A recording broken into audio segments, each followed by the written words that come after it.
Naḥum Chapter 3. Woe to the city of blood! All of it is a lie, filled with plunder. The prey is not lacking.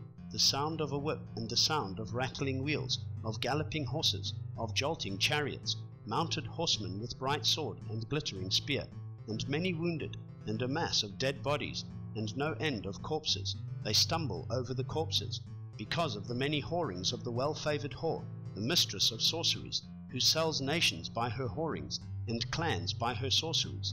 See, I am against you, declares Yahweh of hosts, and shall lift up your skirts over your face, and shall show nations your nakedness, and reigns your shame. And I shall cast abominations upon you, and treat you as foolish, and make a spectacle of you. And it shall be that all who see you flee from you, and say, Nineveh is laid waste. Who does mourn for her? Where do I seek comforters for you? Are you better than Ammon, who dwelt by the Nile streams, with waters around her, whose rampart was like the sea, whose wall was like the sea?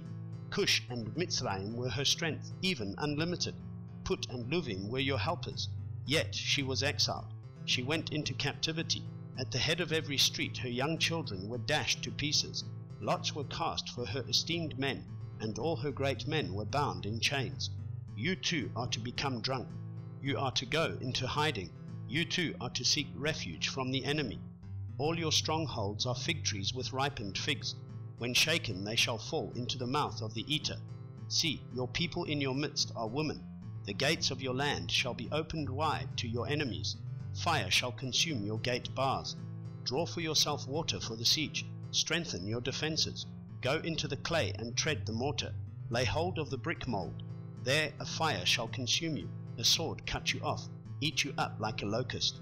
Make yourself many like the locust. Make yourself many like the swarming locust. You have increased your merchants more than the stars of the heavens. The locust shall strip off and fly away. Your officials are like the locusts, and your marshals are like the great grasshoppers, which settle in the hedges on a cold day.